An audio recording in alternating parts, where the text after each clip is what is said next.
President Tinubu deserves a place in Guinness World Record for causing Nigerians untold hardship. Peter Obi. Mr. Peter Obi, the former governor of Anambra State and the presidential candidate of the Labour Party in the February 25th, 2023 election, has not granted any media interview since the Supreme Court judgment on October 26, 2023 that affirmed the victory of Asiwaju Bola Tinubu, presidential candidate of the All Progressive Congress (APC).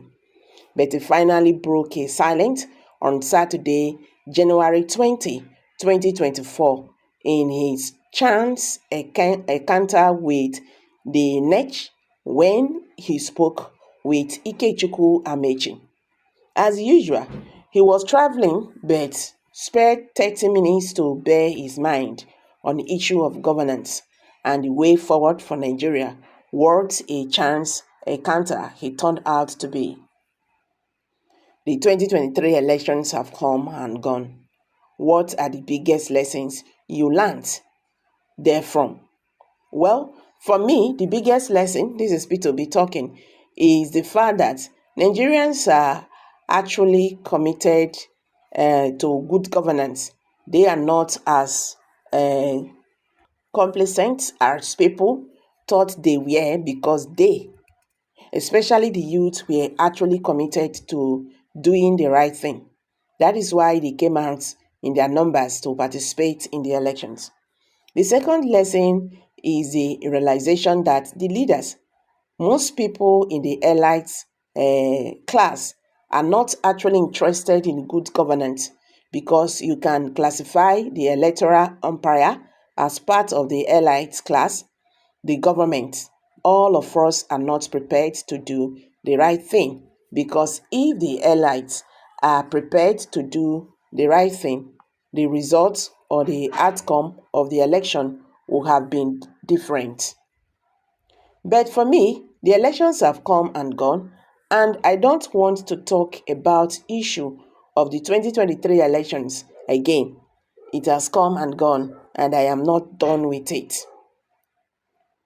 What I am talking about now are issues of governance, because the average Nigerian today is talking about the Nigeria of today and the Nigeria of tomorrow.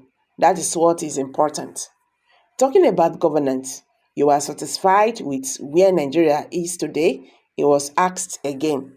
That is really a question for the generality of Nigerians to answer. Ask the average Nigerian how he is faring today.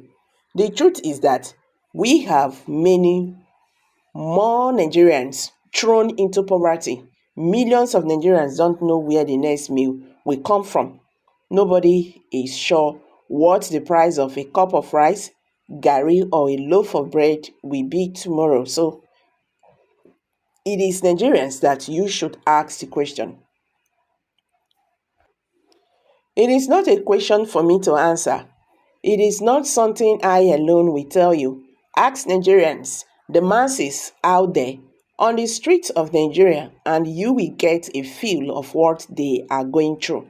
But I know that the situation is critical. But President Bola Tinubu will definitely disagree. He is of the opinion that his reforms, the removal of fuel subsidy and floating of the naira in particular, are not only bold and consequential, but are working. So much so that, speaking at the 10th German Nigerian Business Forum in Berlin, Germany, in November 2022, he said he deserves to be listed in the Guinness World Record for the reforms he has made since assuming office on May 29, 2023. He may actually be correct when he claims that his name deserves to be in the Guinness World Record. Don't forget that people's name does not always make it into the Guinness World Record for only altruistic reasons. So, it depends on which angle he's coming from. If the idea is to put his name in the Guinness Book of Records for causing Nigerians the most hardship, untold hardship, of course, he is spot on, and I will totally agree with him. because his reforms are not achieving what they are meant to achieve. But some of your critics says that both you and Atiku Abubakar, the presidential candidate of the People's Democratic Party (PDP), also promised to remove the fuel subsidy if elected. So Tinubu did it. What is wrong with that? Yes, I agreed that the fuel subsidy has to be removed because it is not sustainable, but there should have been gains from the removal. Right now, they say they are saving billions of naira, which nobody is feeling the positive impact. The other subsidy is the exchange rate.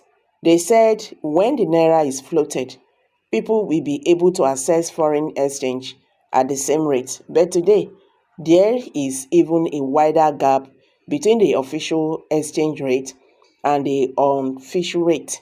The official rate is about 900 to a dollar, when the unofficial rate holds between 1,300 to 1,400. So the gap today is even bigger.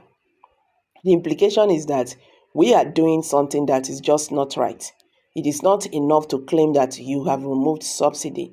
And these are the things that we need to look into, because the idea of reforms is that it is something that could have helped Nigeria to begin to work on their right path, in the right direction. And it must be all inclusive. I have always said reforms in governance would be in all sectors. We should be dealing with the issues of cutting the cost of governance, corruption, all forms of waste, targeting priority areas, education, health, pulling people out of poverty. You cannot do one and leave the others. What you are doing has to be seen by the people. I was a governor and we dealt with these issues. And historically, that is the only way to achieve positive results. If you do one and leave the other, you are bound to have problems. These issues should be dealt with. You and transparently, people have to see what you are doing. Okay, so guys, Peter Obi is still talking.